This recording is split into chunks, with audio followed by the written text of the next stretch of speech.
Thank you for inviting me. I always find that being asked to speak on a topic, invariably, it's a topic that I myself need to focus on and need to think about. So thank you for the opportunity.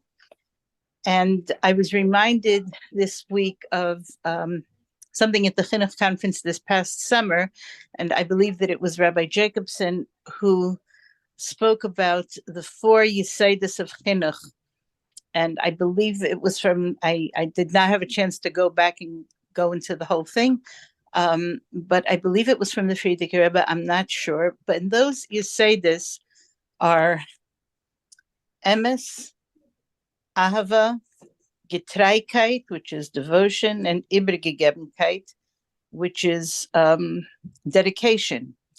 And I think maybe to even to condense it a little bit, looking for things in common, that emes is one category of authenticity, and I think ahava and Getreigkeit and Übergegebenkeit all express the theme of connection. And I think that, obviously each one has its own specific unique qualities, but I think that those two things, emes, authenticity and connection, are always going to be at the heart of any chinuch situation. And so it's not a question of doing something different from what we have been doing, but it's a question of how do we apply the classic emes of what Siddish Chinuch is, how do we make that real in the situation that we're in right now? And those of you whoever had the opportunity to see the during the Kinnis Hashluchim, there was a little boy, a shliach. I don't know if he's 9 or 10 years old, somewhere in the neighborhood. Excuse me. He spoke at the Kinnis, and he, I think, was the highlight of the day. He brought the house down. And I had seen a few days before, I saw a clip where he was being interviewed, and he lives in Sderot. The family there, they are shluchim in Sderot. And the interviewer, who you don't see, but she said to him, said, I heard, that on that day, and this and this, Ech lo pachadita. How were you not afraid? And he says right away, pachaditi. I was afraid. Aval yesh li bitachon b'Hashem, but I have bitachon in Hashem. V'im hareb shalach otanu kan, that the Rebbe sent us here. So this is, and he goes on. And it's interesting how he describes, what exactly he did. He went to the mamad, he took water, and he took food. V'itpalalti. And it's just a very, very compelling little piece. But the thing that struck me, and I think the reason why the whole,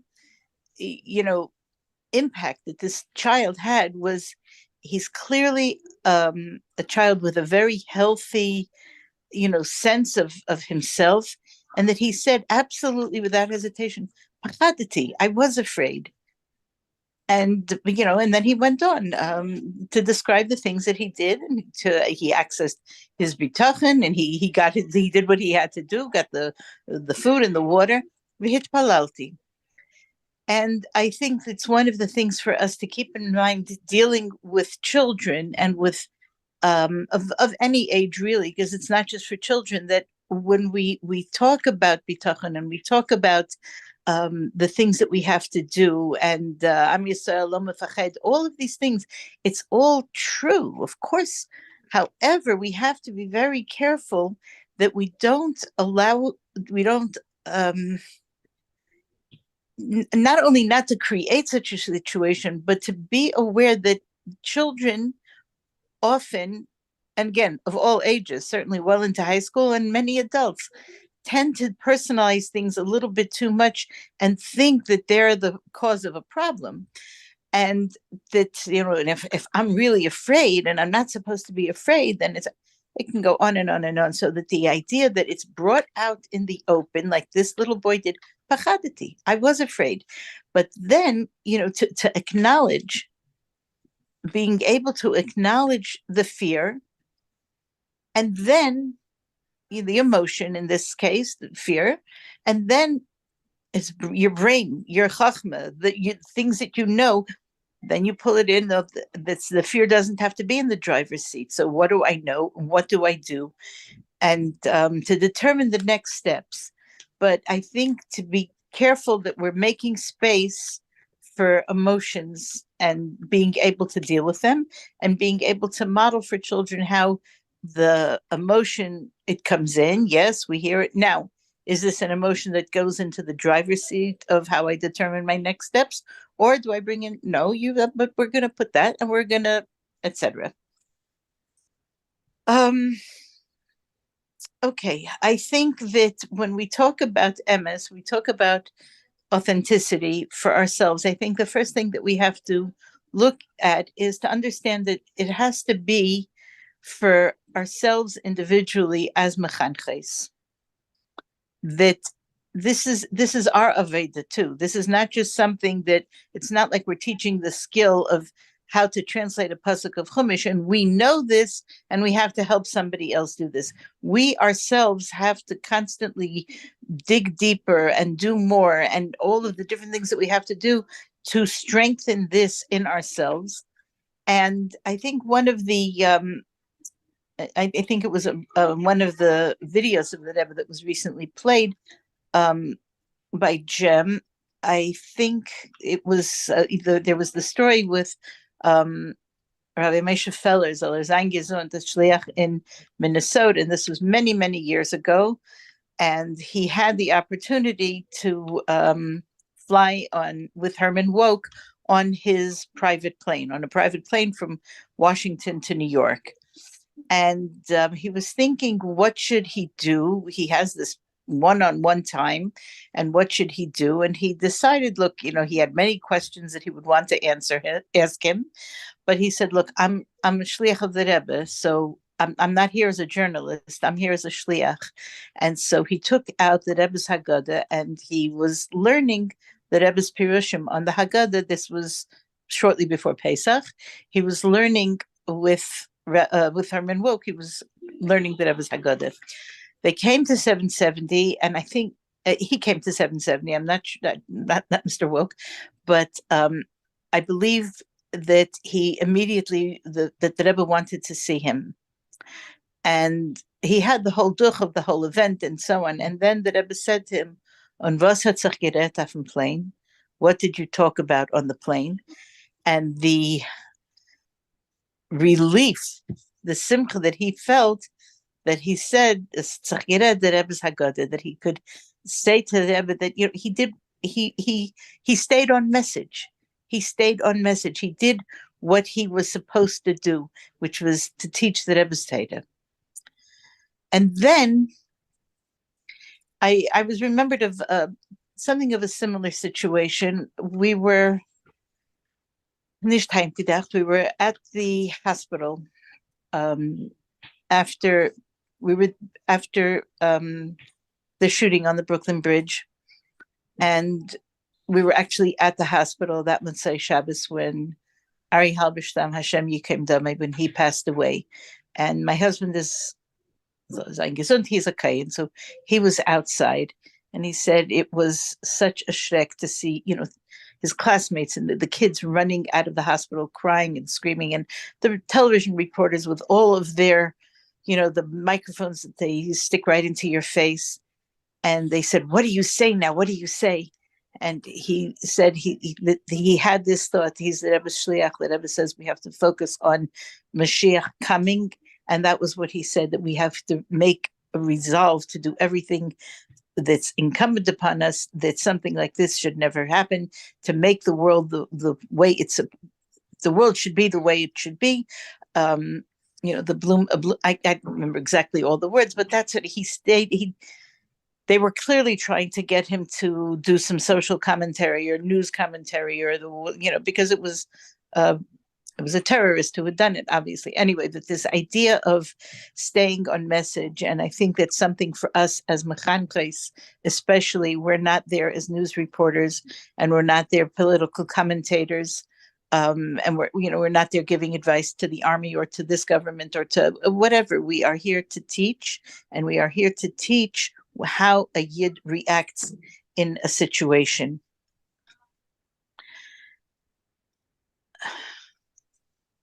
So I think when we talk about challenges and opportunities, the challenges now are definitely much sharper and much more pressing than anything. If you had even 6 weeks ago, 2 months ago, it was a different world. The opportunities are here in a much, much bigger way than they were before. So what were some of the things? I'd like to talk a little bit about some of the things that the Rebbe spoke about to children and about children. And those are things that we have been trying to focus people's attention on for all of these years. From the first Farbrengen, Yud Aleph Shvat, Tavshin Yud Aleph. And the Rebbe was speaking about the idea in the Maimer also, Al Tikra Vayikra Ela Vayakri. It says, Vayikra Shal B'Shem Hashem, that Avram. So one of them, one and two bones. Sorry, can you please mute yourself? Mrs. Deren, your name. Yeah, okay. That Avram, it says that he called there in the name of Hashem, and what it says on that is Al Tikra Vayikri. Don't say that he called, Ela Vayakri. He caused others to call, and that is from that first minute of Yud Aleph Shvat, then all the way through. Our focus is how do we get others to say it, not just that we'll say it and they see that we believe it and so on, but what do we do so that others should say it? And I think we're not just talking about fremde people out there, others who don't know, but we're talking in our own classroom. What do we do? How do we create the conditions so that a child should take ownership of these ideas? So that's one thing to keep in mind, and that's always been a focus of ours. Two things specifically connected to children specifically. One is there's a very famous teaching of the Rambam that a person should always see that everything in the world is being put on a scale, and all of the good things are on one side and all of the other things are on the other side. And the Rambam says every person should imagine that the scale is exactly balanced.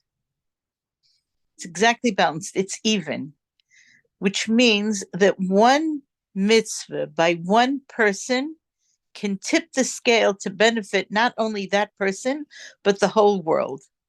And the Rebbe pointed out the Rambam does not say this has to be an adult.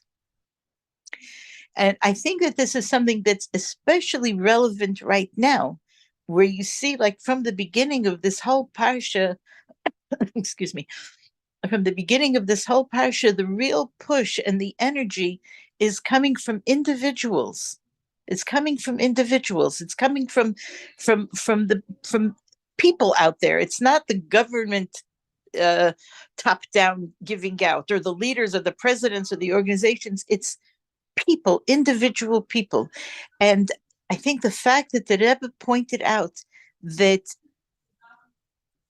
the one act by the one person can benefit the whole world, and that does not have to be an adult, that can be a child.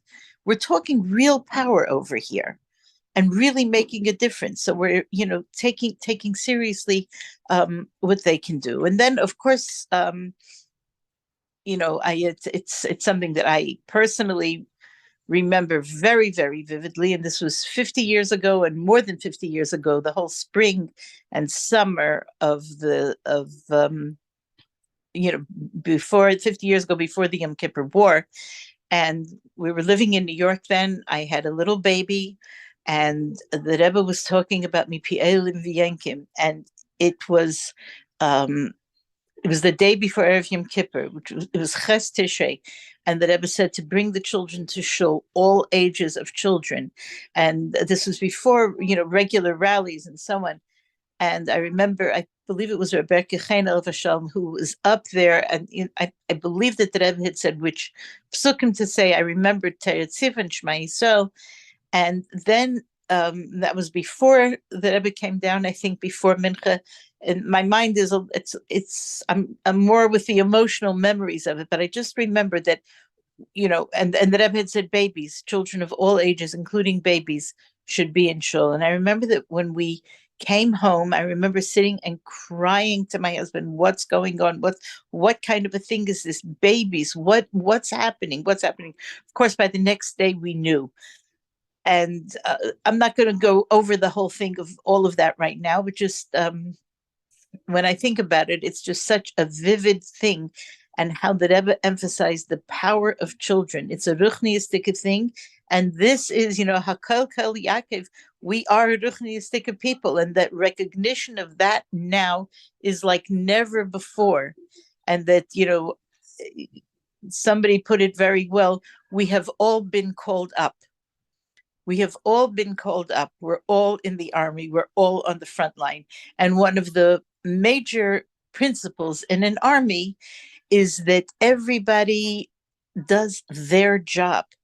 Stay in your lane. It's the original stay in your lane. Imagine somebody who's working as an Air Force mechanic and says, you know what? I'm not really so into this. I'm going to go. I think I would do a much better job in the tanks. I'm going over to the tanks. I mean, it's absurd. So that the idea that everybody has a role and everybody has to do what they can do, and figuring out how and what obviously is not a small thing. But I think that this idea, it's not just to make kids feel good. It's a very real thing that the Torah and the tefillah and the tzedakah of little children makes a big. It's yisadet ha'ez lahashbis ohev u'misnakim. It's very, very real, and we need to relate to it that way, as I'm sure we are. But I think there's always the subtle angles of how we bring that out. So, and obviously these things are different ages, different children, different styles, and so on. But I'll just give a little example. Davening is often a very big challenge in the classroom, and how do we have for children to feel that this is a real thing? How do we have adults to feel that this is a real thing? And it occurred to me that if we actually, I saw after some interesting little clips of different Rabbanim and Rosh Yeshiva talking about the idea of, if everybody would stop and think and have b'kavanah when you say the bracha in Birches Hashachar, Baruch Atah Hashem Elokeinu Melech Ha'olam Matir Asurim, the impact of that. And again in Shemona Esrei, so that we have the lashon here, and that's just I'm giving it here as an example of how to take something that's familiar and make it even more relevant for children. And I think, like with all things, rather than just telling it to them, if we can elicit it from them. What do you see in morning brachas that really speaks to the situation now? What can you find in Shemona Esrei? In Shemona Esrei, there's a treasure trove of that. But so that you're helping them, you're supporting them, and feeling connected to the things that are familiar to them, that they can find new meaning. There's something else that I think we have to be very careful with, and that is that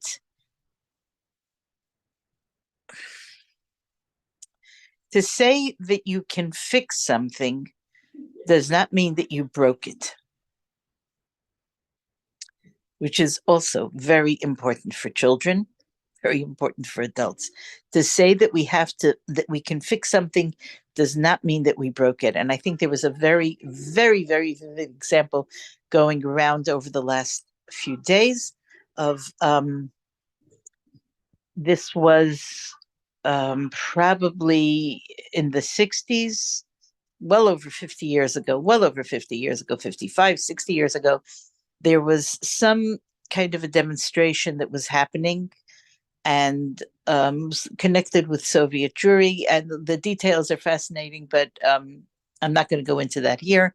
The main thing is that Rebbe did not want this particular rally to happen, and to and it would be very damaging. It was in connection with Soviet Jewry, and the Rebbe said, that I don't think you're going to listen to the organizers. I don't think you're going to listen if I ask you not to do it.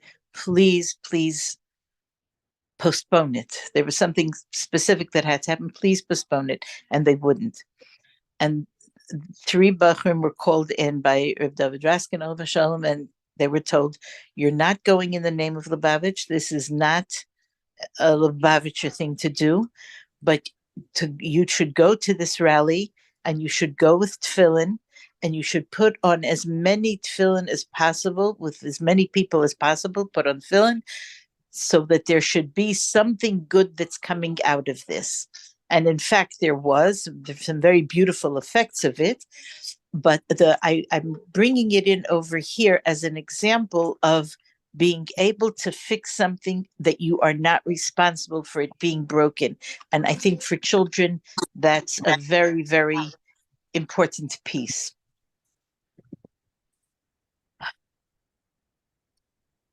Okay, then there are a few other things that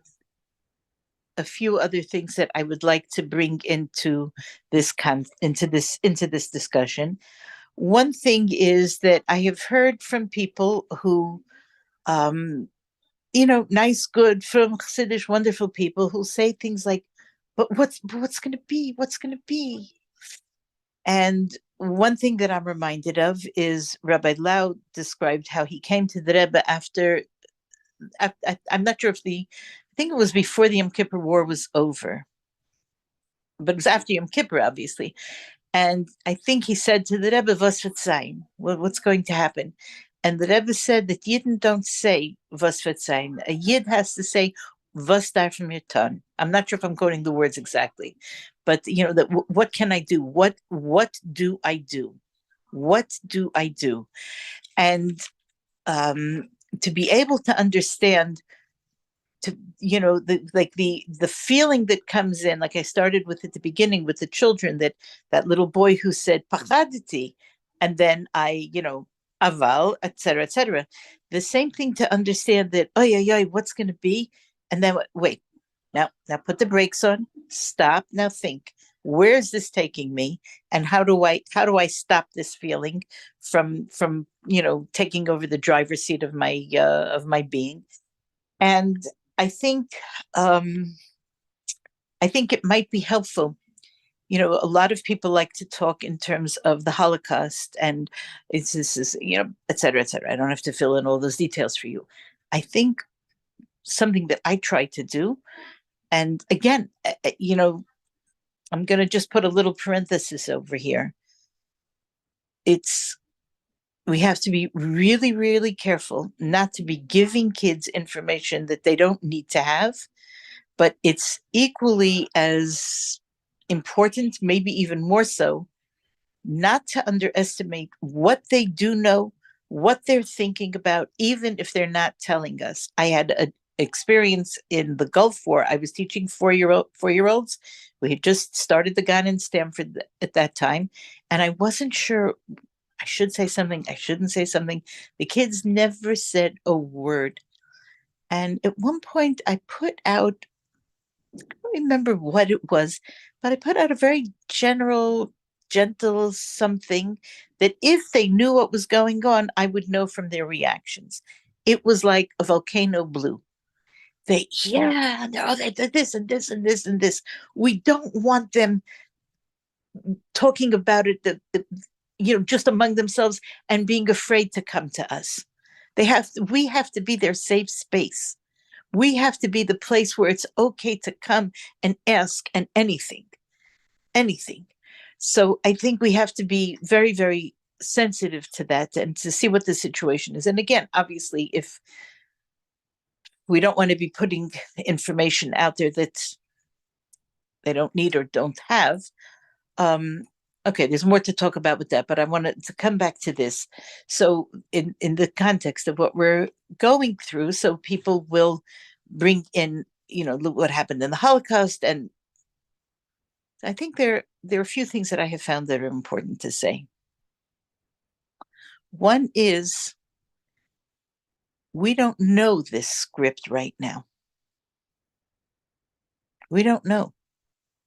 What we do know is that we're in a situation that we have to react to. How do we react? And I have found two things very, very helpful. One is Esther Hamalka. Hamas, Haman, same thing. Every Yid in the world was under the threat and the power of Haman and Achashverosh. When Esther said, Lech Knesses Kol HaYehudim, bring everybody together, connection, and we have Baruch Hashem been zeichet to see such incredible connection in the last over a month now. It's really, really, really there. At first we saw it only in Eretz Yisrael. We're seeing more of it here, but we have to build on what there is and how beautiful it is, and how much a meme that caught my eye. We may be the smallest nation, but we are the biggest family. If there's time at the end, I'd like to share just a little story with that. But what else did Esther say? The Lech Knesses Kol HaYehudim Baruch Hashem. And the next thing that she did, the Tzumu Alai, what's the Tzum? The Tzum is we have to strengthen our connection to the Eibishter. That's how Yidden react. We have to strengthen our connection to the Eibishter. And Baruch Hashem, LaYehudim Haisa Erev Sasim Erev V'Simcha V'Sasim V'Yikar Kain Tihi Yalanu 100%. But this is our Esther moment. This is the Esther moment of this generation. And these were people, many of them were very far from Chassidish life, shall we just say. And how do we do it, and how do we make it real? Okay, that's part of the challenge within the opportunity within the challenge. But we have a microphone in front of us as Klal Yisrael, and we have to tell Yankiv that we have to stay on message. The message, like the Rebbe said to the CNN reporter, we have to increase in acts of goodness and kindness. We want Mashiach to come. Mashiach is ready to come. We have to increase in acts of goodness and kindness. We're not spectators. We're not watching something happen. What are we doing? And coming back always that image with the Rambam. Another thing that I think might be helpful for especially children that are familiar with Chumash, sometimes I feel like putting it that we're living at the end of Parshas Shmos. The Yidden had been waiting for the Goyal to come, the Yeshua to come, the Eibishter promised, and Moshe Rabbeinu comes, and he's the real deal, and Pakad Yifkad, Pakad Pakadati, it's happening, and it's fantastic. And then what happens? And then it got tougher and tougher and tougher.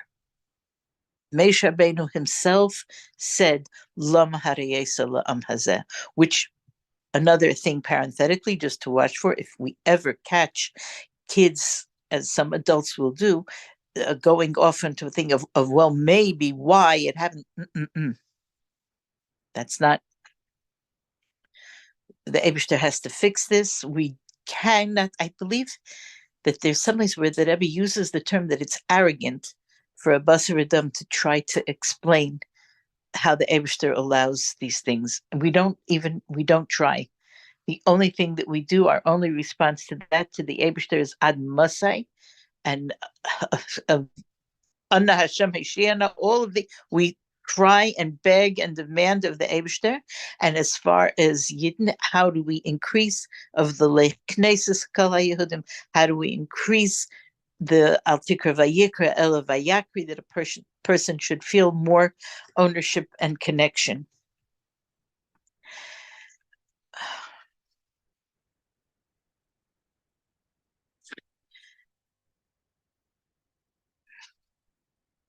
So I want to I believe we're supposed to have some time for questions, and I think that would be very, very lovely. I'd like to close with just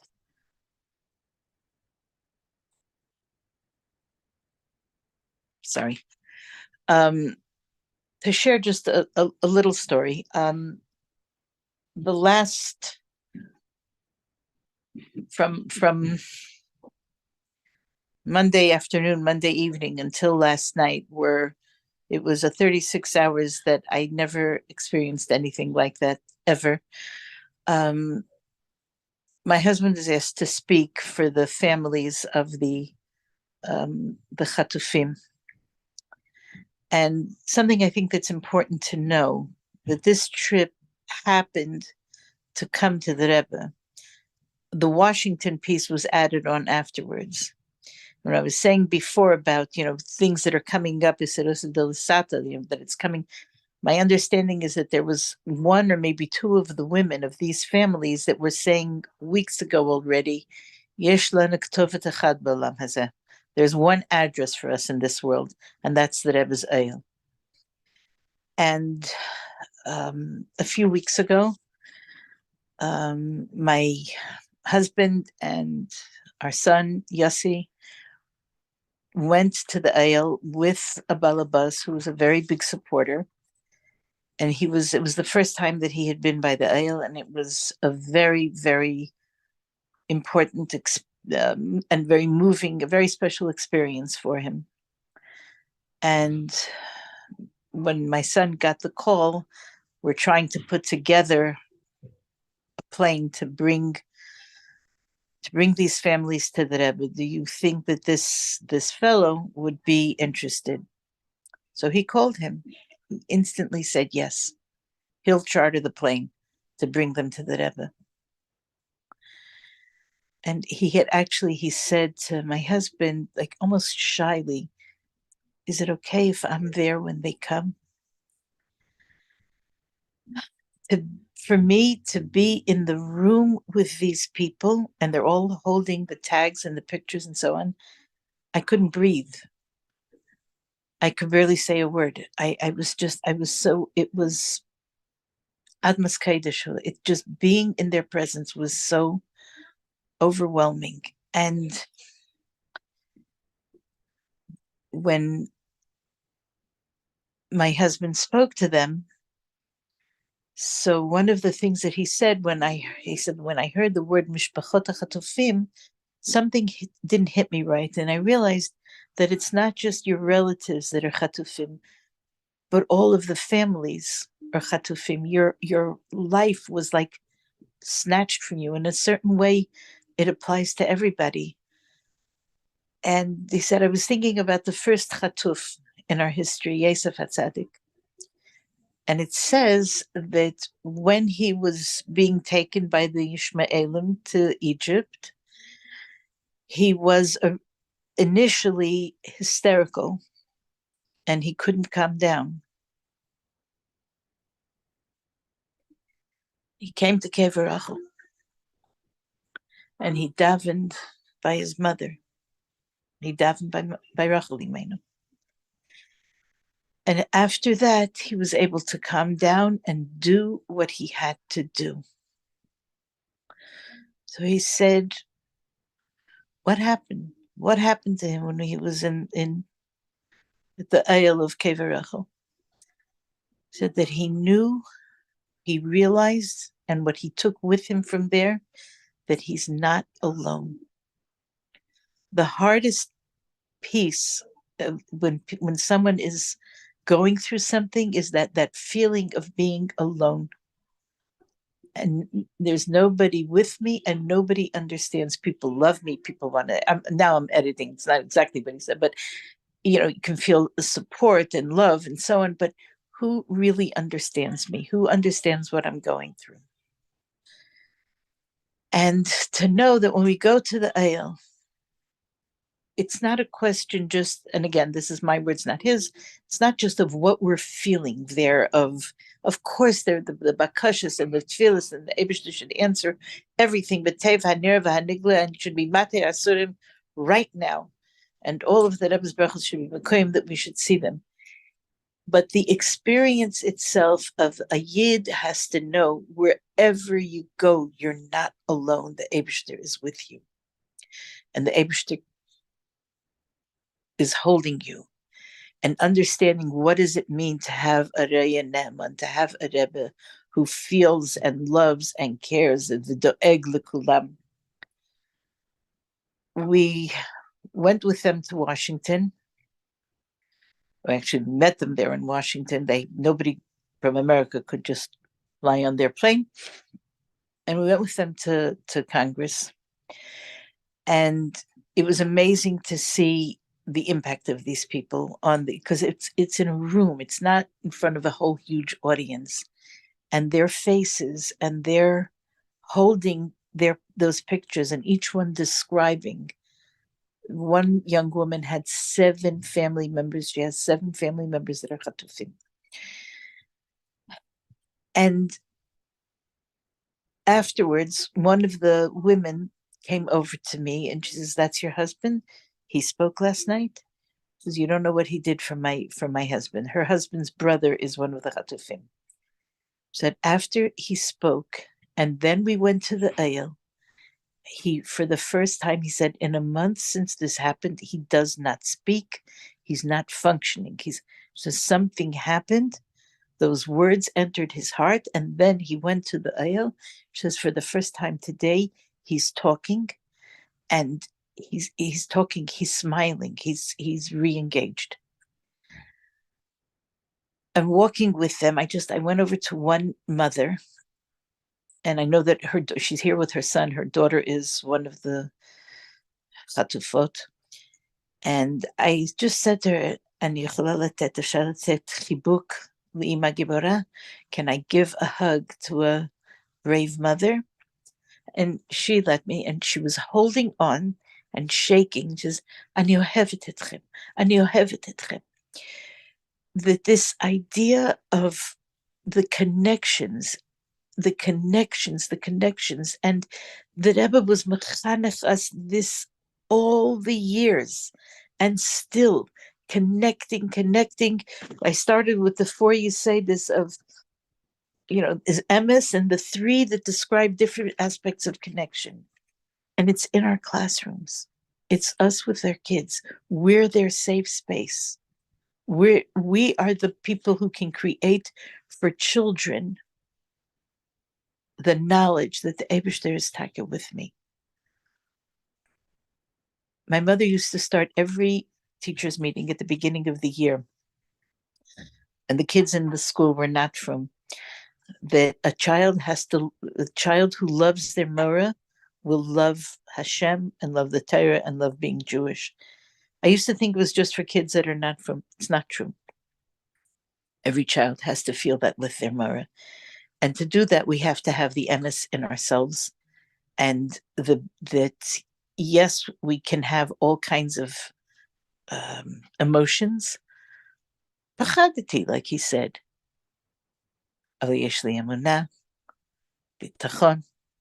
we work on that. It's a process. And I've almost always, when I speak, I try to bring in a quote from the answer that I had from the Rebbe about how to live in a challenging situation. And the answer that I had gotten then, Al Pi Shulchan Aruch, Teilel Bitachon B'Hashem, V'Simcha Ba'avedasei. The simcha that we have, the Eibishter should give Tev Hanir V'Hanigla reasons to be b'simcha. But right now we have the challenge and the opportunity within the challenge to demonstrate for our students that simcha ba'avedase. Maybe the circumstances are not yet so simchadik, but the avedase, to know that we are blessed to be chassidim of the Rebbe, to have the Rebbe's hadracha. The Rebbe told us, it was Yud Shvat Tavshin Lamed Beis, and the Rebbe was talking about Basi Lagani and talking about the Maimer and what does it mean, and that young people especially have to know that this world is a garden, and that it's like a fruit that sometimes you have to peel away the cover to get to the fruit, and that we have to look at the world and help our students to look at the world. This is Mashiach, the garden. The world is going in a good direction, and you and I can make it happen faster. The good direction is that it should be the beautiful world that the Eibishter intended, and the Rebbe, another quote from my husband, that a chassid is not somebody who believes in the Rebbe. That you don't have to be a chassid for. A chassid is somebody who knows that the Rebbe believes in them. And for us to know that the Rebbe gave us the opportunity to fill every challenge with the response that chassidim have to do, we should see the simcha over tuv levav, and it should be b'tev hanir v'hanigla, and all of the brachas and everything. It should be Malkeinu v'reishenu b'derech ha'elu beiskel. Hannah, I don't know if we're supposed to finish now. If we're supposed to have, if there's time for I mean, I think this, from what I understand. Absolutely. We would love to hear from people your thoughts, your questions, your comments, your experiences. This is Farbrengen, together strengthening each other. And thank you so much, Mrs. Deren. That was so moving. You're definitely reminding us to stay on message. So thank you for sharing the message. If I can just add for a second, I think one of the very, very vulnerable spots is it's very easy to get down and to be, because the things that we're hearing are so many of them are so horrible. So much of it, it's beyond description, it's beyond words. But staying on message, it's not just that to be able to say it's going to be good, Mashiach is going to come. But for us specifically, the message, like the Rebbe opens up Hayom Yom with this message. And keep in mind, this was written in 1942. 1942. The message, Was habe ich getan und was tue ich? What have I done and what am I doing to ease the pains, the birth pangs of Mashiach, who is coming now? What am I doing? And not to get sucked into wasting our energy on the things that we're not going to figure out, because that's not going to get us there. And we don't have access to the data.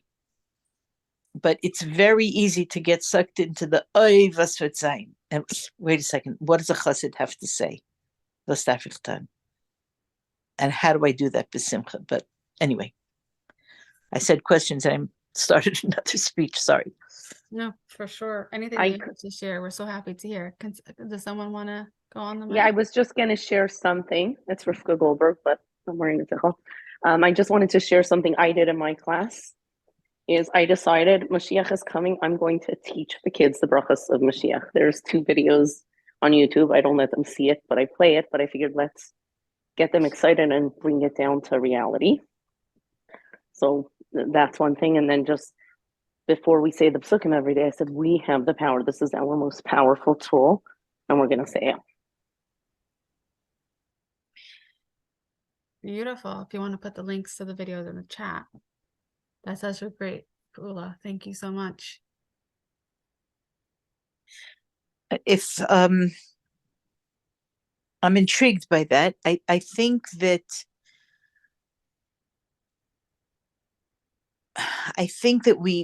when we think in terms of making it real, I think what we really need to focus on is not making real what happens later, as much as how are we making it real, that what do we need to do now?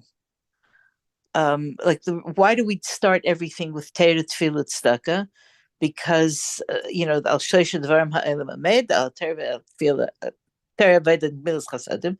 So we have Torah, Tefillah, and Tzedakah always, because the world is shaking. How do I make it steady now? And I think that the empowerment that children need to feel now is, what am I doing now? In this moment, what can I do? And I'm not saying not to focus, not to bring in about the things after, but I would just say not to let that be a distraction from, like one of the brachas that we're saying now is Matir Asurim. We say it every day. Now, again, there are many levels of meaning and so on. Never in my life that I imagine that I would have to be saying Matir Asurim. Matir Asurim, because there are babies that are being held captive, and grandparents and so on. So that, and that the tzedakah that we give, or the tilim, and again with kids, always to be sensitive that we're not. The fact that you can fix it doesn't mean you broke it, because they so easily go to that. But talking about what I'm doing now for what's happening now. Just a thought.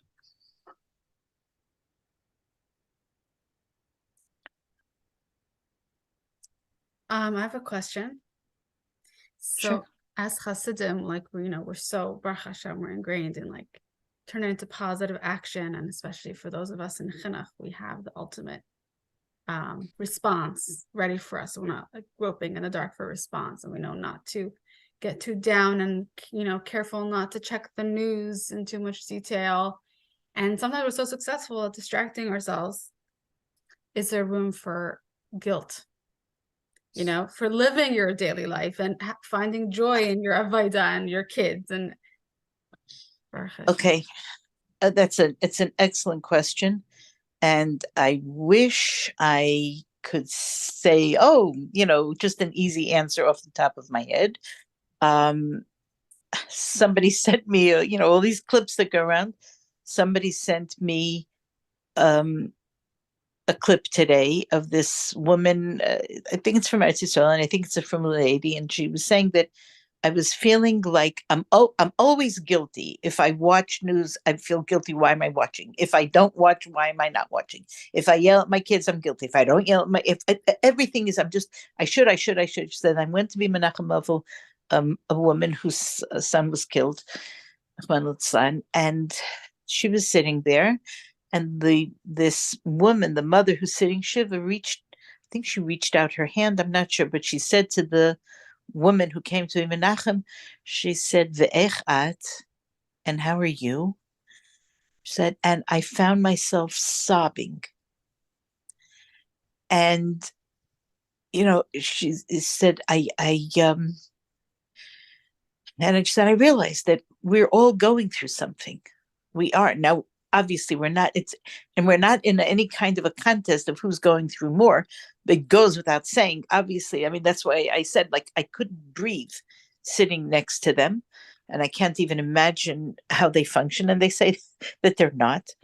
So putting that, that there are things that are obviously very, very different, but that we all are touched by this, and that if we live our life with the idea that we're soldiers, and we're drafted, and we're on the front lines, and a soldier who gets down can't function. Why do you think there are all of these videos of the soldiers singing these Freilich and Nigunim, and they're like celebrating? You could think the whole thing was one big party on the border of Gaza. Why? Because that's how a soldier has to fight.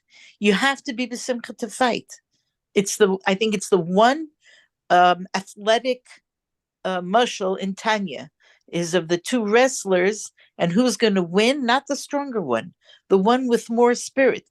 So if the things that we're going about are helping us to function as healthy people, as healthy chassidim, as mothers and teachers and wives and all of these things, then we're using it for a good purpose. We want to be good soldiers. We want to do our job, and we, like the Rebbe wrote to me, the simcha b'avedasei, and keeping, to be able. How do we teach? We don't teach our kids or our students bitachon by lecturing bitachon, and we have to be authentic. So letting them know that it's not always easy is part of the authentic. But what can we do to be more besimcha? We don't always have to connect every dot. They can connect a lot of the dots themselves, but just maybe a little thing. We're not doing simchadik things to escape reality. We're not escaping. The reality is the Mashiach is coming. Everything is going to be good. Everything is going to be wonderful. It's all happening at a time when in our family, when we were going through big challenges with gesund and things with our children. So we had right at the beginning. So we have to have a family niggin, and the niggin that we chose was Varikesi Lachem Bracha. The Eibishter made a promise. Varikesi Lachem Bracha ad v'lidai ad sheyivlu suseisechem milay mardai. That's going to happen. We can any of the promises that were given. Not a question. We obviously we want to make them happen faster. We want to see them happen faster. We want to be part of them happening. It should be b'tev hanir v'hanigla and b'chesed u'berachmim and so on and so forth. But the confidence that it will happen has to be there. Now, we don't have all the details filled in, so that's what we daven for. But the thing that we can always also say confidently is that wherever I am, the Eibishter is with me. Wherever I am, the Eibishter is with me. The Rebbe is with me. I am held. I am held. I am never alone. I don't have to ever be lonely. Nothing is random. I didn't fall into anything by any mistake or any place where I am.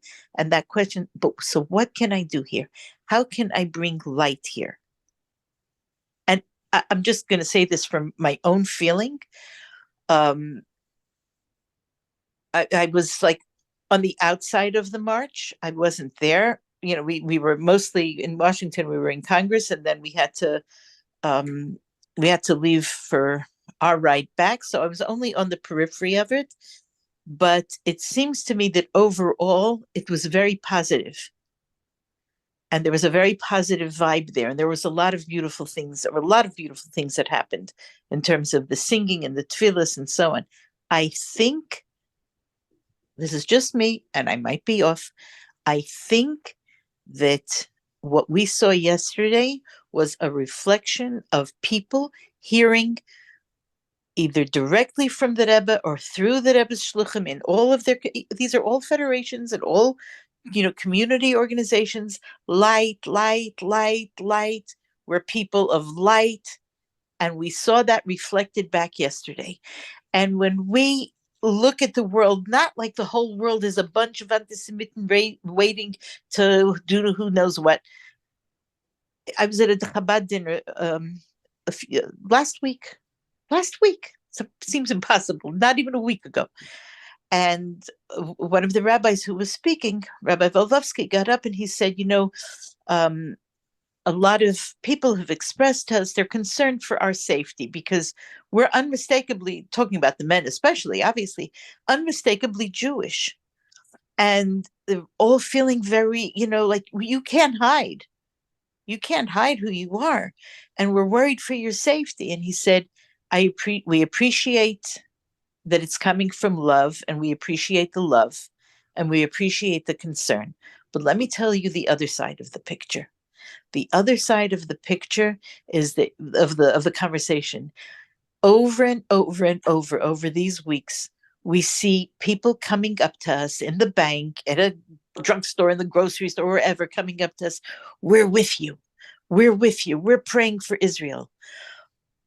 Despite the idiocies that we see in the media, the reality of it is, I've seen, and my own experience. I mean, flying that first week, was going through some airports, Denver, Oregon, whatever, people coming up to my husband, can I give you a hug? Not Jewish people. Can I give you a hug? People like giving a thumbs up. We're with Israel. There is way more of that out there than we realize. And the world is not the world of all of the horrible examples from history.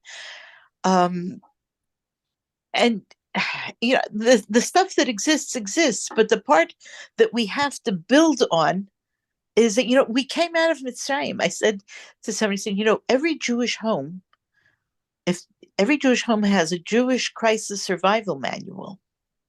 I'm like, what? He said, yeah, and everybody reads from it twice a year. The Seder. How did we get through that? What do we do with that? And you put that in the context of Vihisha Amda.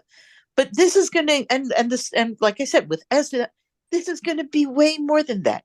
We know that what's going in a good direction. How do we know? Because we have Shleish Eser Yekim. The Rambam said the Eibishter made the world, and he made the world to be a perfect, beautiful place. So that's a normal world, and that's where we're going.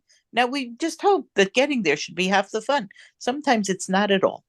We're not in La La Land, and we're not Pollyanna. But where we are right now, we have every reason to go with the belief that we will see Tev Hanir v'Hanigla. And again, belief doesn't have to be based on reason, but it's there. And to know that we have the opportunity to take the challenges of now and use them in a way that we can not be spectators waiting for the stuff to happen, but we're participants. The Rebbe told us, "Ir dafton alein." Also in that first Farbrengen, you have to do it. We know it's not our keches, and we know it's not because of anything that we have. We know that everything that's happening at the Rebbe's keches and the Eibishter is making things happen. But we also know good and well that what we have to do, and it's for our good that we should be able to do it. Like Mordechai said, that's for sure. The question is that we want to make sure that, that we should have a chedek in making the good things happen. And that's why I think the focus has to be always on what we're doing now, what we can do now. Okay. Okay. Questions or comments, or? May I ask something? As far as I'm concerned. Hi. Okay. Rachi Cohen. Okay, so at the beginning of the talk, you mentioned that we should stay away from talking to the girl. Okay, I teach in high school. So you mentioned to stay away from talking to the girls about politics and focus more on action. Now, I find that I'm sorry. That the girls they're asking questions about, especially when we show them like the videos of the Rebbe and what the Rebbe says, the girls are watching and they're like, what is going on here? And then, with the different things that they're hearing and everything, they want clarification on what do we hold about Eretz Yisrael? What does the Rebbe say about Eretz Yisrael? And when I'm talking to them and I'm clarifying the view, I feel like the politician. I feel like I'm like, whoa, what am I sharing here? And I am sharing, it is a little political what I'm sharing because I want to share with them what's the Lubavitch view, what's the Rebbe's view. What do you say about that? I say, first of all, thank you for bringing that up, because it's an extremely important connection. And you're giving me an important question. You're giving me the opportunity to clarify what I was saying. When I'm saying that we don't want to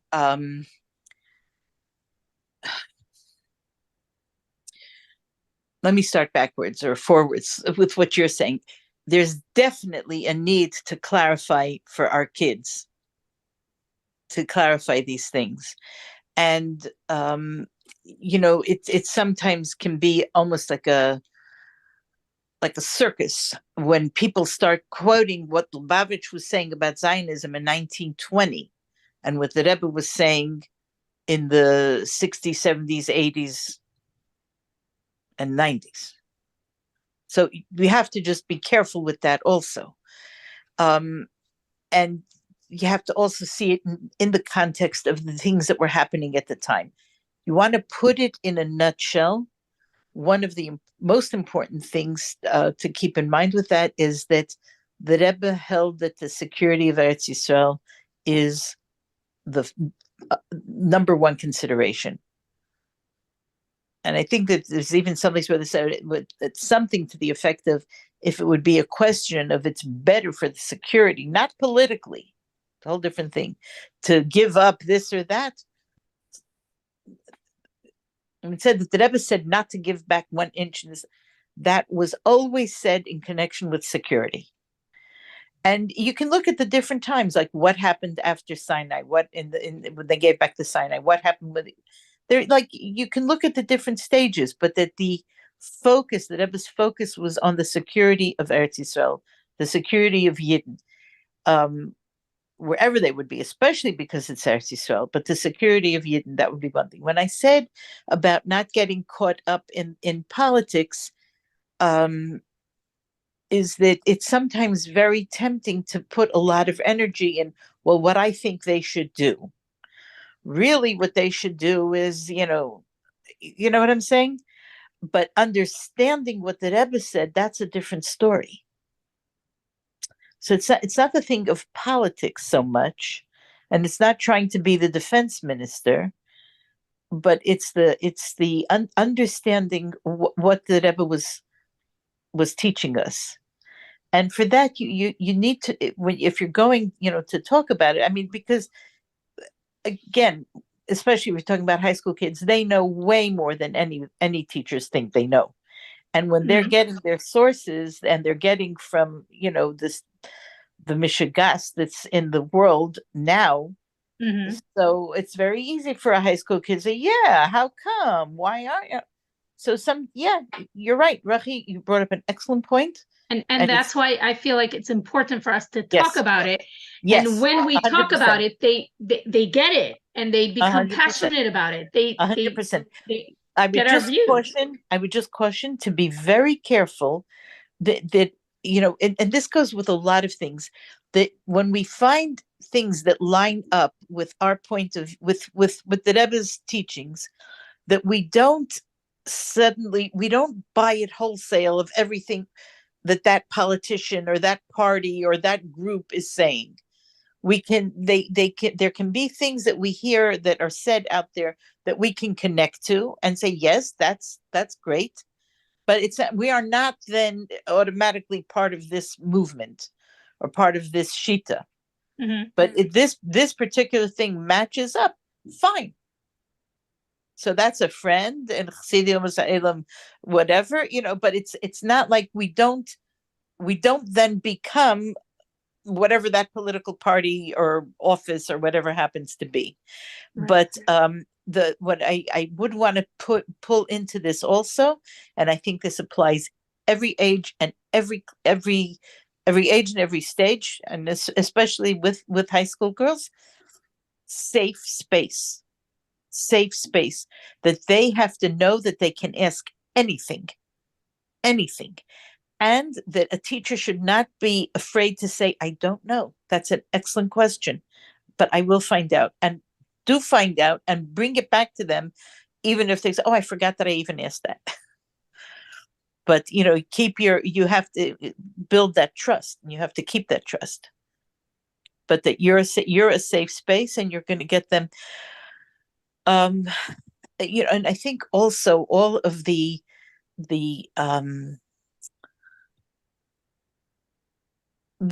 connections, it's not even just the connections, say the love that the Rebbe has for Eretz Yisrael, the deep connections to everything that happens in Eretz Yisrael.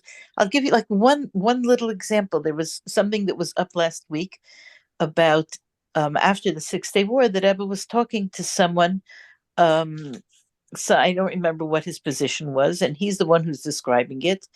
and talking about the status of Chevron. And the Rebbe said, I own property there that's been in our family for many generations. And, I was expressing concern about that. So this official said to the Rebbe, but the Rebbe is an American citizen. Surely the American government can do something about this to protect your interests. And the Rebbe said, I'm a Yid. And if there's a Jewish government, I would rather a Jewish government should take care of my interests. Vikahena, but you want to make sure that they hear all of the things, not just the, quoting a pasuk, you know what I'm saying? The very real personal love connections that the Rebbe expressed about Eretz Yisrael. It's not a territory thing. And then, obviously there are the other things that go with that, of if these are questions that they had, and they're going to be, kids in the best meisters with the best chinuch and the best everything, there are kids that'll have the questions of, well, why aren't they right that we really are, all the ugly things that they say about us. And that again, the main thing, it's not that there are not easy answers for these questions, but they need to be able to know that they can bring them up.